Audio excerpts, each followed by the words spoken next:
Oi, meus amores, que bom encontrar com vocês. Vamos estudar? Estamos na segunda parte de O Livro dos Espíritos, que tem como título Do Mundo Espírita ou Mundo dos Espíritos. Estamos no capítulo 4, que trata da pluralidade das existências, e estamos na seção desse capítulo, que tem como título Transmigrações Progressivas. Hoje vamos começar com a questão 195. A possibilidade de se melhorar em noutra existência não será de molde, do tipo assim, será que não vai incentivar? Não será de molde a fazer que certas pessoas perseverem no mau caminho, dominadas pela ideia de que poderão corrigir-se mais tarde? O que eles estão querendo saber? O que Kardec está perguntando aqui?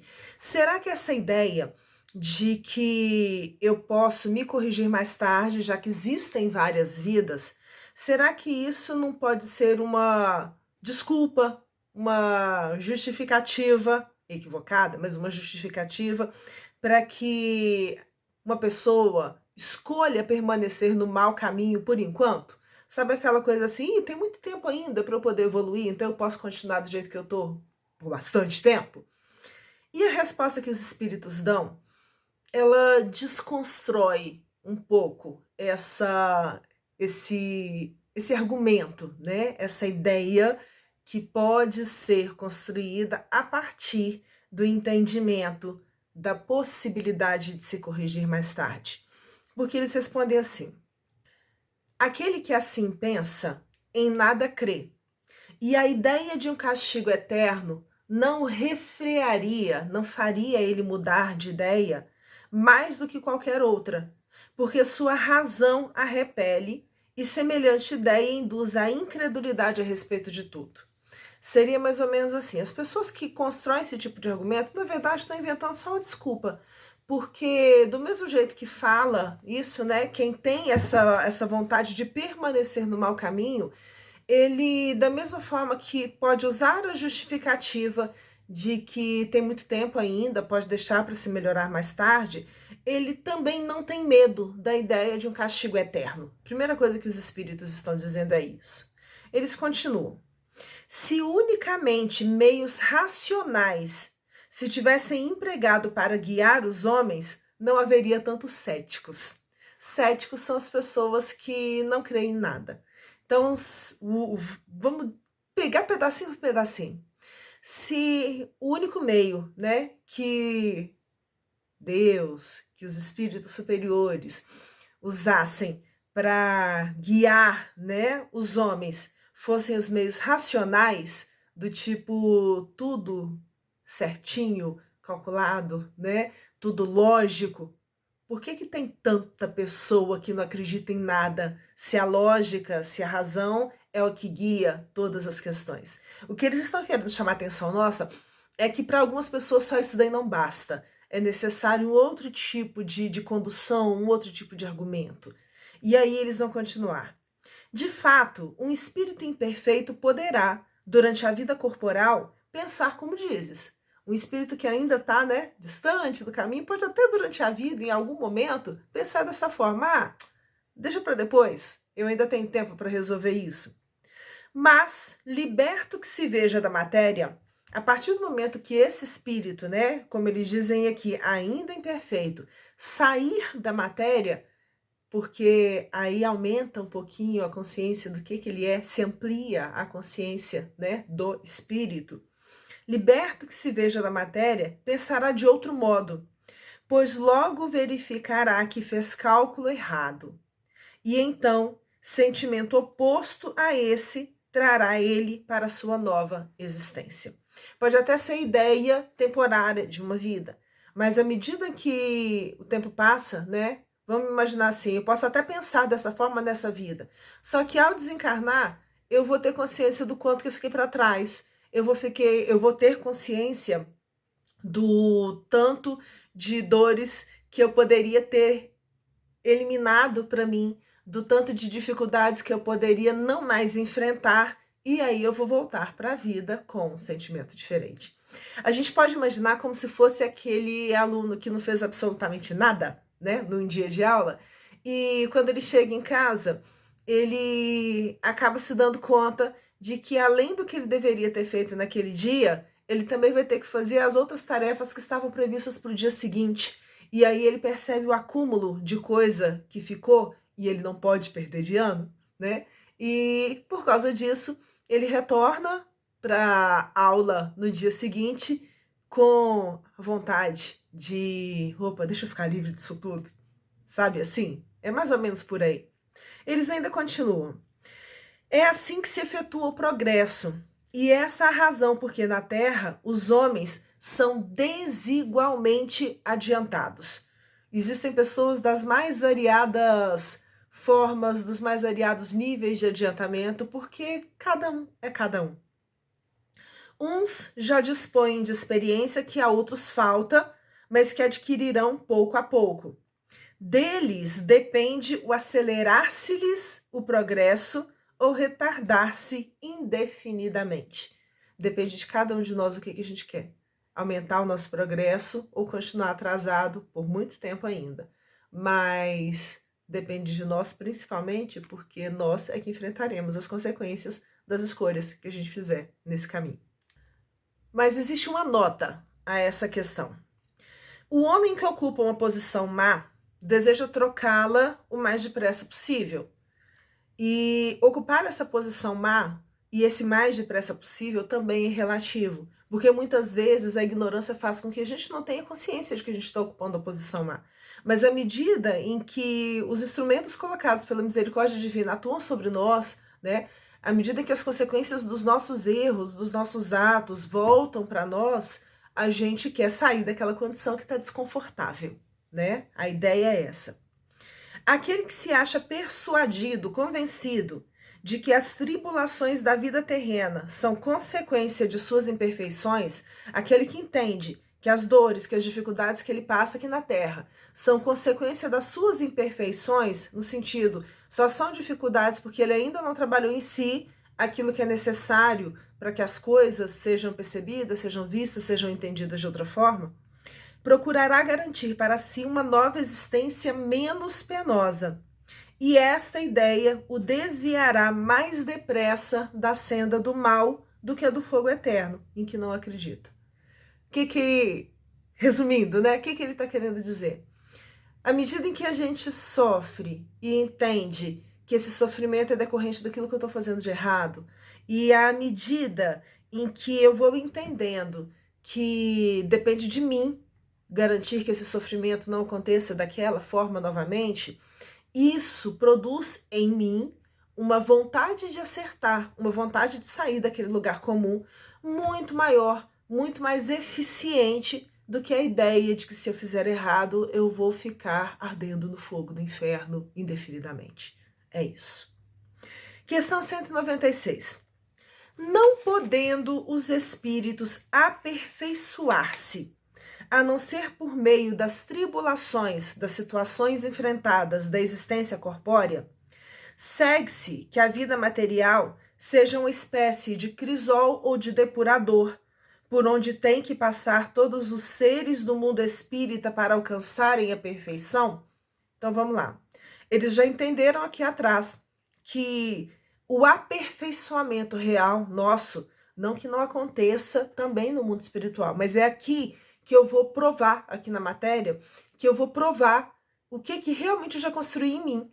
Porque como tem o véu do esquecimento, né, que tira para mim um pouco da consciência daquilo que eu realmente sou, daquilo que eu já fiz, daquilo que eu já vivi, né, como eu não lembro das minhas ações pretéritas, isso ao mesmo tempo é um fator que produz para mim alívio, mas ao mesmo tempo é uma condição que permite que aquilo que já está de verdade dentro de mim seja levado, né, à tona, seja trazido à tona.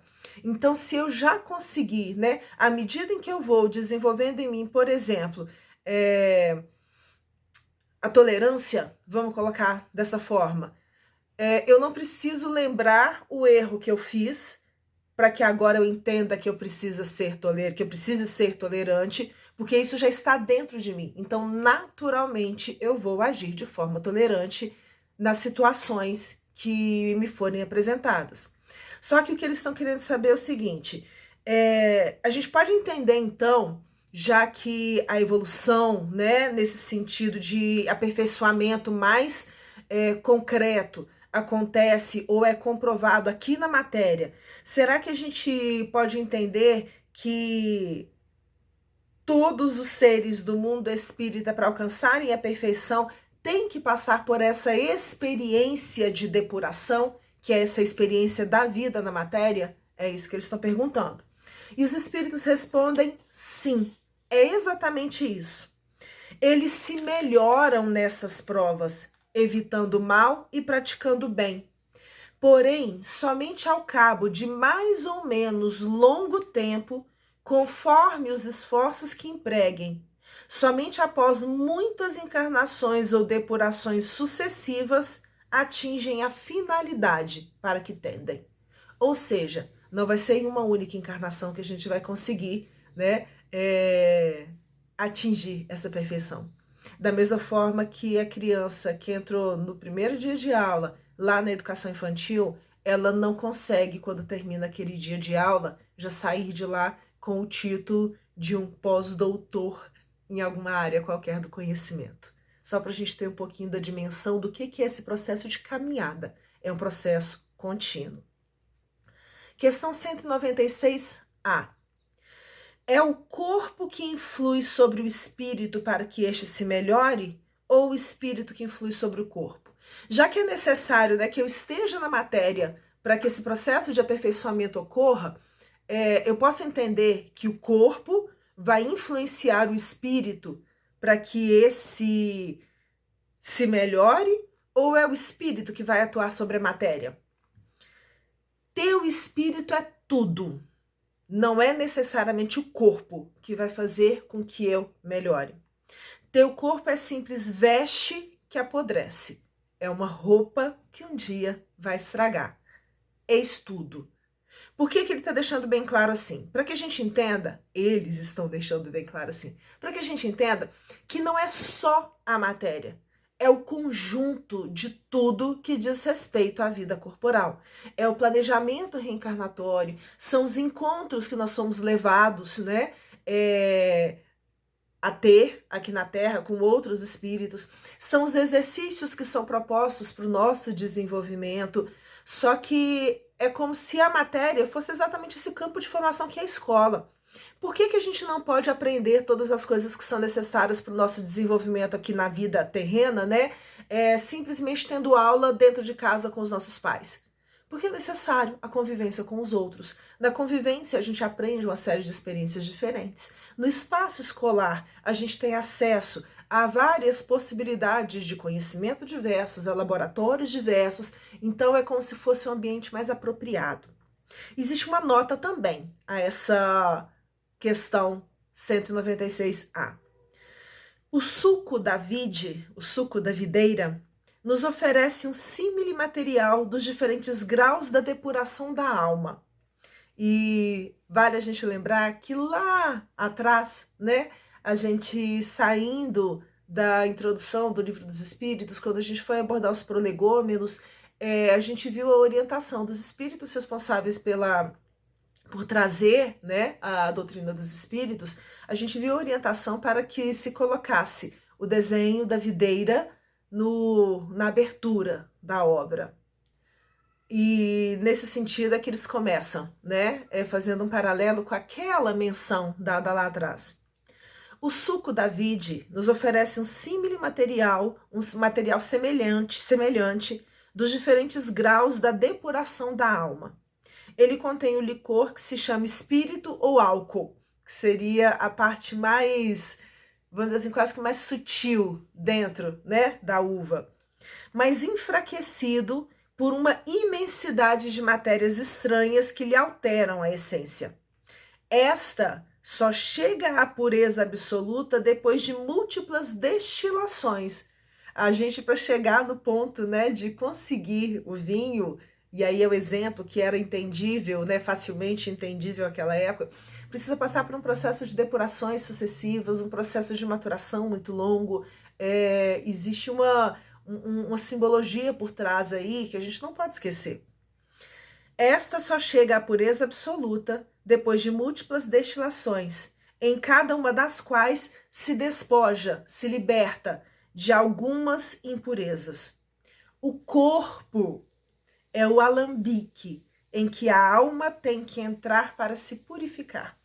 O corpo seria como se fosse o equipamento, o instrumento, onde é a ferramenta, onde é colocado aquele suco para que gradativamente ele se liberte das impurezas até chegar no seu grau de pureza máximo. As matérias estranhas se assemelham às matérias estranhas se assemelha ao perispírito, que também se depura à medida que o espírito se aproxima da perfeição. Entenderam a ideia? Eu, Rogéria, espírito, vou, né? Eu tenho um perispírito que também é formado de uma série de impurezas, porque ele acompanha o meu processo evolutivo e ele vai, né, através dele, eu, espírito, consigo atuar nesse corpo físico que é o alambique, que é aquele objeto que é utilizado para que eu consiga eliminar essas impurezas. E à medida que esse processo lento vai acontecendo, né? Porque de vez em quando é necessário que eu retire aquele líquido, passe para um outro ambiente, para um outro recipiente, para poder limpar aquilo lá, troco de alambique. Até que esse processo todo se complete, leva tempo. Por isso que são necessárias as transmigrações progressivas. Por isso que a gente não pode ficar numa vida só. Por hoje, a gente fica por aqui. Mas a nossa próxima conversa vai trazer para a gente notícias de uma dúvida que naquela época era muito comum e muitos ainda têm dúvida hoje. A partir da questão 197, o que vai ser tratada é a sorte das crianças depois da morte. Quando um espírito desencarna ainda no período da infância, o que acontece com essas crianças? Ele chega lá já adulto? Ele chega lá ainda criança? Ele vai se desenvolver? Vai crescer? Como é que funciona? É mais ou menos esse o caminho que a gente vai seguir. Um beijo grande para vocês, uma boa semana e até a nossa próxima conversa.